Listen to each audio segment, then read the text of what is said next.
영적 무지라는 제목으로 함께 말씀을 나누고자 합니다. 영적 무지. 성도 여러분, 우리 한번 생각해 보시기 바랍니다. 우리가 죄를 범하는데 왜 죄를 범하게 될까요?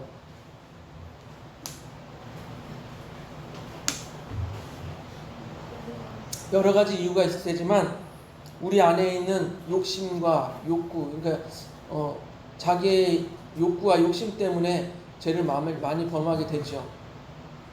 그것을 잘 컨트롤하면은 적당한 자기 채찍이 되지만, 컨트롤하지 못하는 사람들은 그것을 자기 욕심과 욕구를 위해서 범죄를 범하게 되는 것입니다. 예로 생각해 보시면 두 아이가 있어요. 두 아이가 있는데 놀다가 장난감 하나를 발견했어요. 그런데 한 아이가 갖고 놀려고 하는데 다른 아이가 자기도 갖고 놀겠다고 서로 붙잡고 내 거야, 내가 놀 거야, 내가 놀 거야 싸워요. 그때 이제 어른이 나타나서 서로 양보해야지. 그래서 이렇게 서로 양보하면 얼마나 좋아요. 그런데 끝까지 양보하지 않고 내 거야, 내가 놀 거야 싸우지요.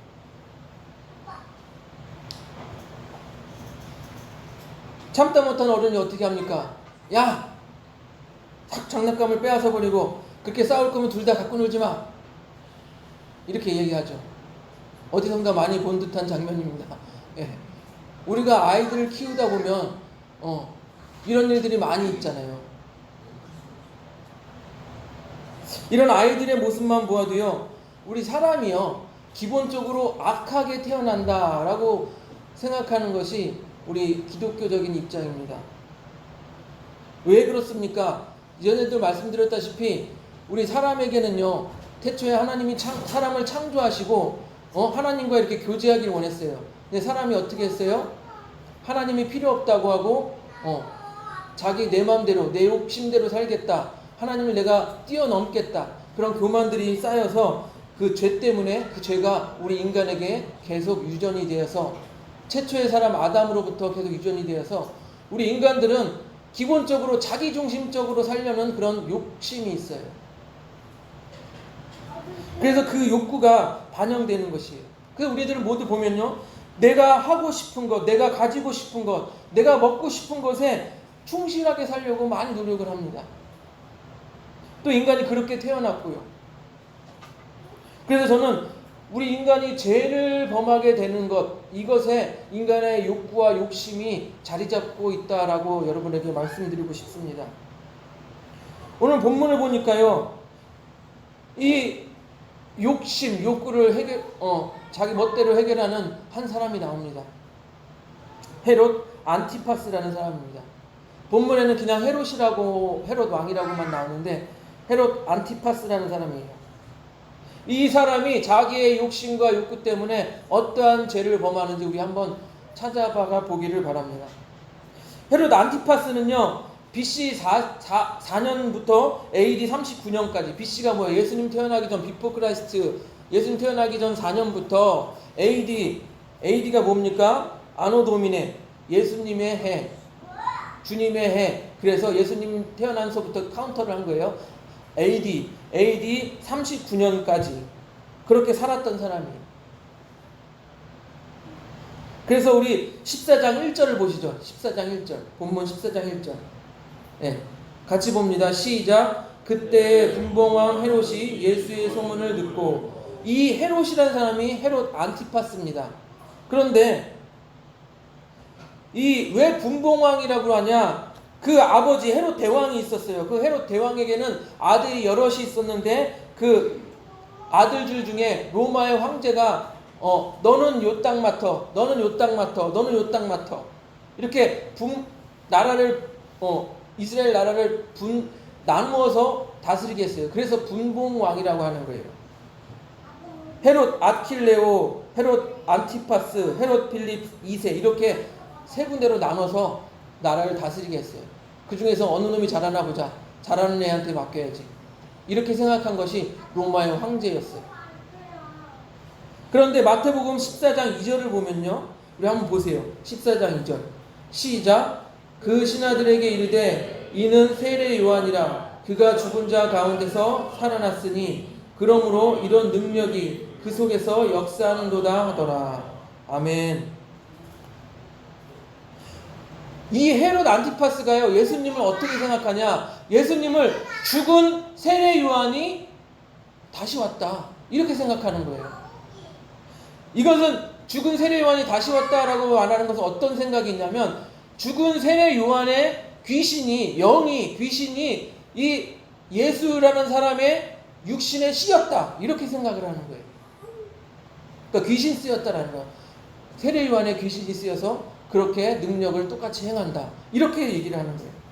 이게 바로 영적인 무지에서 나오는 생각이라는 것이죠. 여러분, 우리 동양 사람들도 그렇고요, 동양 사상이 어떻게 돼요? 사람이 죽으면 귀신이 뭐 이렇게 영이 뭐 떠돌아다닌다 이렇게 하는데, 성경은 그렇게 말하고 있지 않습니다. 성경은요, 사람이 죽으면요 어떻게 되냐? 천국 아니면 지옥이에요. 사람이 죽으면 그 영혼은 천국 아니면 지옥으로 갑니다. 심판받아 하나님의 뜻대로 하나님을 예수 그리스도를 믿고 구원받은 자는 천국으로 가고, 그렇지 않는 사람들은 지옥으로 가는 것. 이게 바로 성경에서 말하는 죽은 자의 영혼이에요. 그러면 귀신은 무엇이냐? 귀신은 사탄 마귀의 쫄개들을 귀신이라고 하는 거예요. 하나님을 찬양하던 천사장 중에 한 천사장이 타락을 했어요. 그래서 사단이 되었어요.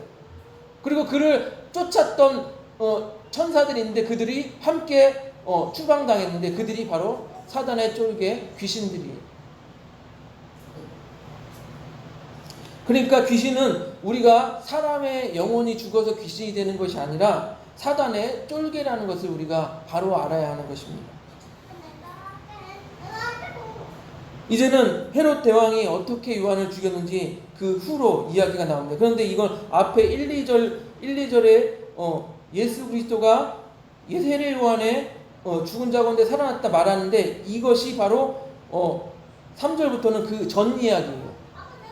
보세요. 3절 4절 우리 한번 같이 읽습니다. 3절 4절 시작. 전에 헤롯이 그 동생 빌립의 아내 헤로디아의 일로 요한을 잡아 결박하여 옥에 가두었으니, 이는 요한이 헤롯에게 말하되 당신이 그 여자를 차지한 것이 옳지 않다 하였습니다. 예, 이미 세례 요한은 죽었고 세례 요한이 다시 살아난 것 같은 예수를 보았는데, 그 전에 어떤 일이 있었는지, 세례 요한이 어떻게 죽었는지 이야기하는 장면입니다. 이 헤롯의 왕에는 동생 빌립이 있었어요. 이 빌립의 아내 헤로디아가 있었어요.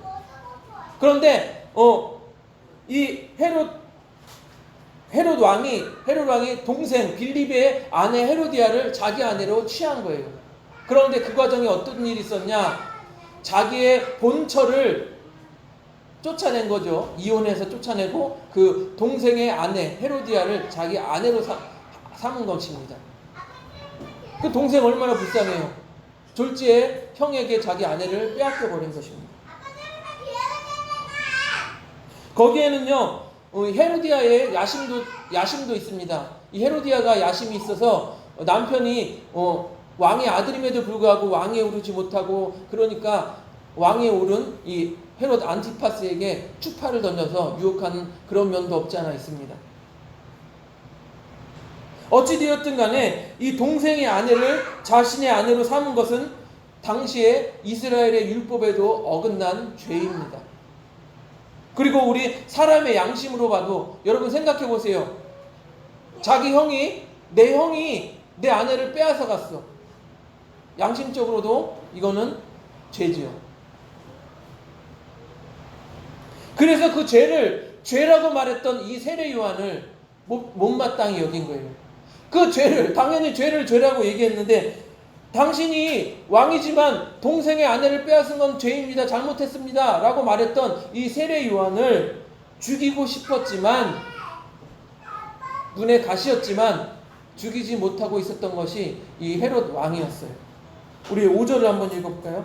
마태복음 14장 5절 같이 읽습니다. 시작. 헤롯이 요한을 죽이려 하되 무리가 그를 선지자로 여김으로 그들을 두려워하더니. 예. 백성들이 세례 요한을 선지자로 이렇게 추앙하고 있으니까 감히 세례 요한을 죽이지 못했던 거예요. 그래서 옥에 가두어뒀던 거예요. 바른 말하는 세례 요한을 옥에 가두어뒀던 것입니다. 그런데 여기서 사건이 발생합니다. 바로 헤롯 왕의 생일에 사건이 발생하는 거예요. 우리 14장 6절에서 8절 우리 같이 읽어봅니다. 6절에서 8절 같이 읽습니다. 시작. 마침 헤롯의 생일이 되어 헤로디아의 딸이 연석 가운데서 춤을 추며 헤롯을 기쁘게 하니 헤롯이 맹세로 그에게 무엇이든지 달라는 대로 주겠다 약속하거늘 그가 제 어머니의 시킴을 듣고 이르되 세례 요한의 머리를 소반에 얹어 여기서 내게 주소서. 아멘. 이 헤롯의 생일입니다. 많은 손님들이 왔겠죠. 높은 고관들도 있었겠죠. 그래서 생일 파티에 어떻습니까? 음주 가무가 빠질 수 없잖아요. 그래서 춤과 노래가 빠질 수 없었습니다. 그래서 이 헤로디아의 딸이 그 가운데 춤을 추고 음악에 맞춰 춤을 췄던 것이에요. 그것을 보고 의붓 아버지지만 이 헤롯이 기분이 좋았던 거예요. 기분이 좋아서 아주 기분이 좋아서 뭐라고 말했습니까? 헤롯이 맹세로 그에게 무엇이든지 달라는 대로 주겠다라고 약속을 했어요. 그러니까 이 헤로디아의 딸이 쫄래쫄래 엄마한테 쫓아가서 뭐라고 합니까? 엄마 뭐 달라고 할까요? 그랬더니 이 야심에 찬 헤로디아가 뭐라고 합니까? 감히 우리를 욕해? 이 세례 요한의 목을 달라고, 소반에 담아 달라고 해라. 그러니까 분명히 헤롯 왕은 의붓딸 헤로디아의 딸에게 내가 뭐든지 해주겠다고 사람들 앞에서 공언을 했어요. 그런데 그 딸이 와서 뭐라고 합니까? 세례 요한의 머리를 소반에 담아 주십시오. 즉 죽여서 그 머리를 달라는 거예요. 여러분 이 사건을 어떻게 생각하십니까? 이 헤롯이라는 사람은요 호기를 부린 거예요. 호기를 부린 거예요. 앞에 호기는요 무엇입니까? 좋은 시기를 뜻하는 호기, 잘 나가는 좋은 시기를 뜻하는 호기고, 뒤에 호기는 무엇입니까? 괜히 배짱 부리고 욕심 부려서 호방한 기상 이렇게 말하는 그 호기. 예? 이 헤롯 왕은 호기를 부리는 것입니다.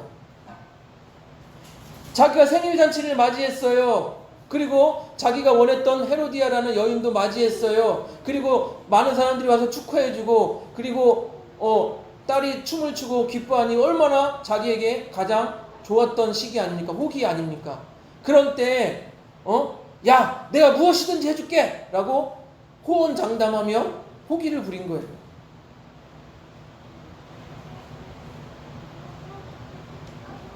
이 호기라는 것은 호방한 기상이라는 뜻을 가지고 있는데 우리에게는 좋지 않을 때 많이 쓰이잖아요. 야 쓸데없는 호기 부리지 마. 이렇게 많이 쓰잖아요. 이 헤롯 안티파스는요 호기에 자기가 제일 잘 나가는 때에 호기를 부린 것이에요. 그래서 그 결과가 어떻게 되었습니까? 우리 9절을 한번 읽어볼까요? 마태복음 14장 9절 같이 읽습니다. 시작. 왕이 근심하나 자기가 맹세한 것과 그와 함께 앉은 사람들 때문에 주라 명하고. 일단은 근심이 되는 거예요. 내가 다 해주겠다고 약속은 했는데 세례 요한 아까 뭐래요? 세례 요한을 죽이고자 하니 백성들이 그를 선지자로 따르니까 죽이지 못했더라. 근심하는 거예요. 어떻게 죽여야 돼? 말아야 돼? 근심하는 거예요. 지금 여러분 호기에 호기를 부렸더니 근심이 따라오게 되는 거예요. 그리고 결국 이 헤롯 왕은요 세례 요한의 머리를 자르게 됩니다. 세례 요한을 죽이게 됩니다. 그 소반에 담아서 헤로디아에게 주고 맙니다. 우리 10절과 11절을 봅니다. 우리 본문 마태복음 14장 10절 11절 같이 읽습니다. 시작. 사람을 보내어 옥에서 요한의 목을 베어 그의 머리를 소반에 얹어 그 소녀에게 주니 그가 자기 어머니에게로 가져가니라. 아멘. 결국에는 호기에 호기를 부려서 하나님의 사람 세례 요한을 목을 자르는 그런 죄를 범하게 되는 것이에요. 우리는 여기서 영적인 무지가 얼마나 큰 죄를 가지고 오는지 우리는 알 수가 있습니다. 첫째로요, 앞에서 말씀드렸던 것처럼 죄가 우리의 욕심에서 나온다는 것이에요.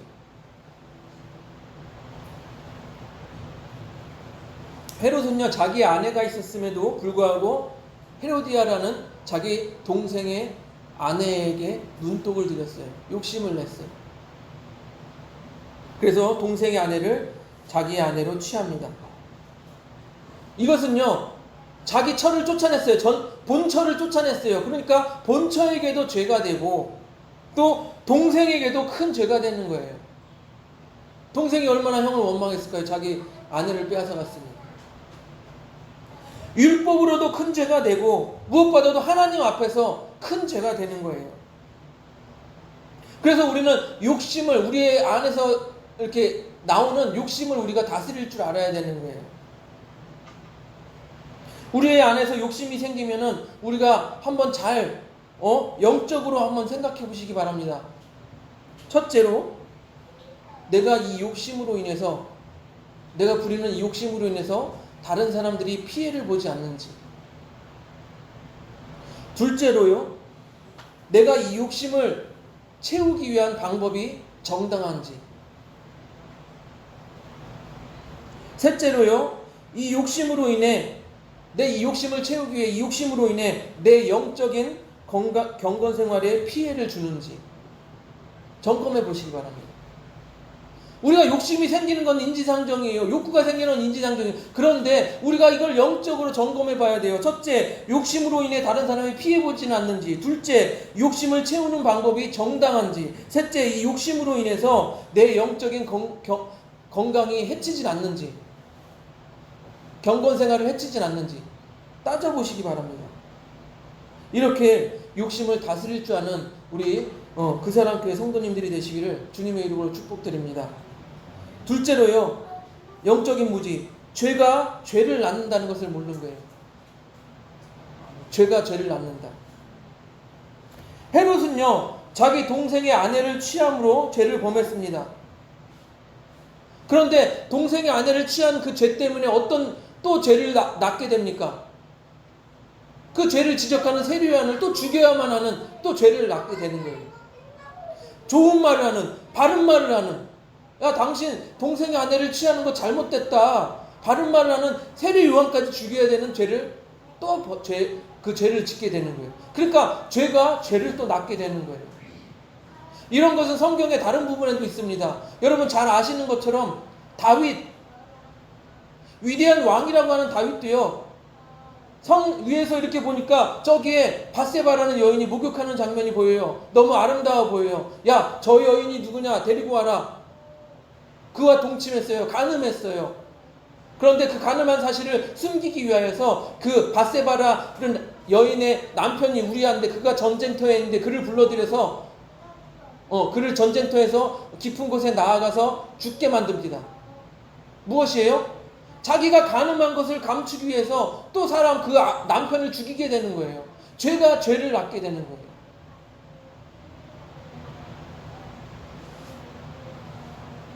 죄를 지으면요, 그 죄를 덮기 위해서 또 다른 죄를 짓게 되는 거예요.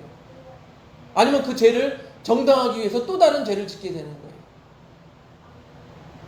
그래서 우리는 이 죄를 경계하고 두려워해야 돼요. 그냥 죄를 짓고도 아무렇지도 않게 생각하면 안 되는 거예요. 또 우리 그리스도인들은요, 거짓말도 조심해야 합니다. 왜요? 거짓말을 하면 거짓말이 거짓말을 또 낳아요.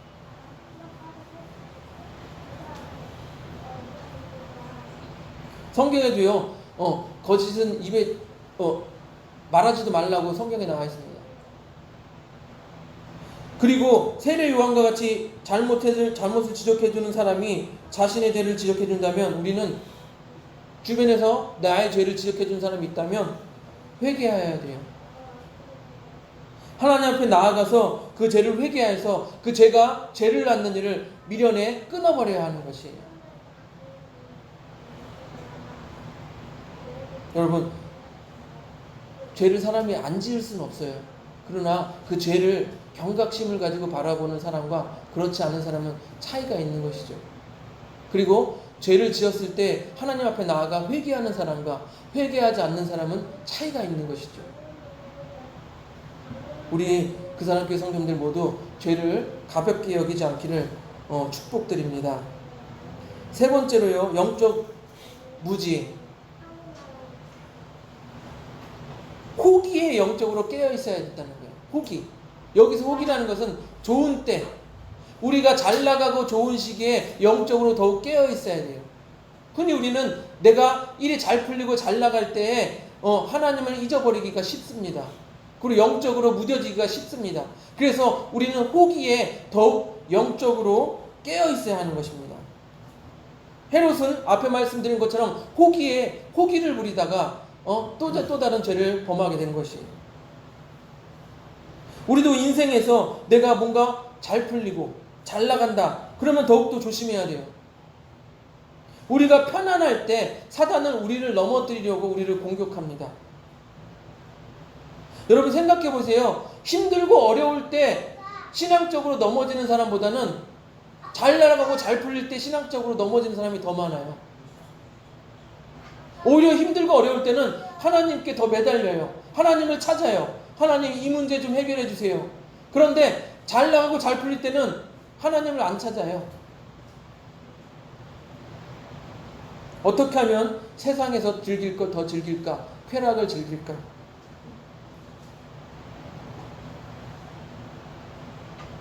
여러분 생각해 보세요. 힘들고 어렵게 사는 사람들이 뉴스에 나와서 그런 장식하는 사람들이 드물잖아요. 대부분 연예인으로서 돈을 많이 벌거나 아니면 재벌에서 돈 많이 버는 사람들이 뉴스를 많이 장식하잖아요. 쾌락 때문에.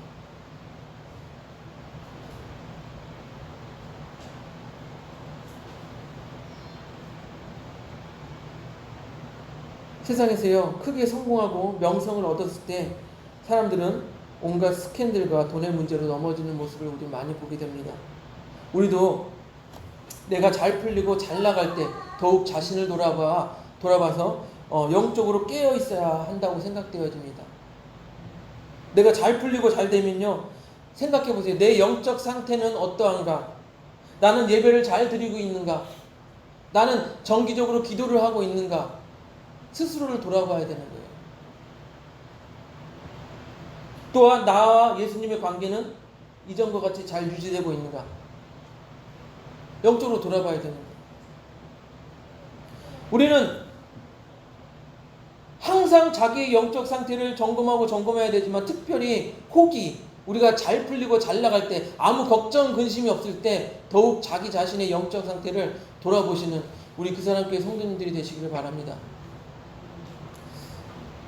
우리는요, 헤롯이 세례 요한을 죽이고 범죄하는 장면을 오늘 함께 보았습니다. 그래서 그 장면을 보면서 영적인 무지가 우리를 어떻게 죄악으로 이끌어 가고 있는지 살펴보았습니다. 여러분, 지난주에 제가 천국에 관해서 말씀을 드리면서 예수님께서도 이렇게 말씀하셨잖아요. 천국의 비밀을 아는 것이 너희에게는 허락되었으나 그들에게는 아니 되었나니. 예수님을 믿고 예수님과 관계가 잘 유지되는 사람들에게는 천국의 비밀을 아는 것이 허락되었어요. 하지만 그렇지 않는 자들, 믿지 않는 자들에게는 천국의 비밀을 아는 것이 허락되지 않았던 거예요. 즉 영적으로 깨어있는 사람은 천국의 비밀을 깊이 알고, 영적으로 깨어있지 못하고 영적 무지 상태에 있는 사람들은 천국의 비밀을 알지 못한다라는 것입니다. 이처럼 우리는 영적 무지에서 깨어나야 해요. 영적 무지가 우리를 죄악으로 이끌어가는 것을 우리는 경계해야 합니다. 우리 모두 깨어서 욕심을 다스리고 죄를 다스리고 자신의 영적 상태를 항상 점검하는 우리 그 사람교회 성도님들이 되시기를 주님의 이름으로 축복드립니다. 우리 찬양 한번 하겠습니다.